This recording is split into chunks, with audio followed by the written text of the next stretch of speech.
السلام علیکم. جی فرمائیے. وعلیکم السلام. جی میں نے مفتی صاحب سے بات کرنی تھی. جی سن رہے ہیں آپ کی بات. وہ بولیے. جی کیا حال ہے مفتی صاحب؟ میں آپ کا پروگرام میں آپ کا پروگرام دیکھتی ہوں, کافی اچھا ہے. مفتی صاحب مجھے ایک سوال کرنا تھا. جی جی میرے ہسبینڈ نے ایک گھر لیا ہوا ہے سیل کرنے کے لیے. انہوں نے ٹھیک ہوا کہ ان کو سیل پہ کیا ہوا ہے. کافی 2-3 ماہ ہو گئے ہم نے سیل پہ لگائے ہوئے. کسٹمر آتے ہیں, دیکھتے ہیں, بٹ چلے جاتے ہیں, کوئی رسپانس نہیں دیتے, اور اس وجہ سے ہم کافی پریشان ہیں. ہمیں کوئی ہمارے لیے دعا کریں اور کوئی وظیفہ بتائیں. اوکے, ہم نے اس سوال کا جواب ابھی دیا لیکن دوبارہ دے دیتے ہیں. جی ہاں, اس کے لیے ایسا کریں, سورۃ انعام کا آج میں جو فضیلت بتائی ہے, سورۃ انعام روزانہ پڑھنا شروع کر دیں.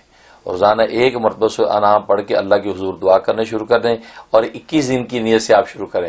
بہت زبردست, کیونکہ سورۃ انعام کی یہی فضیلت لکھی ہے کہ اگر روزانہ کوئی تلاوت کرتا رہے تو اس کی کوئی بھی حاجت و ضرورت اور رکاوٹ آئی ہوئی ہے وہ سب دور ہو جائے گی اور اس کی حاجت پوری ہو جائے گی. تو اس لیے سورۃ انعام کا عمل 21 دن کر لیں, انشاءاللہ بالکل کامیابی ہوگی. میں بھی دل سے دعا کرتا ہوں.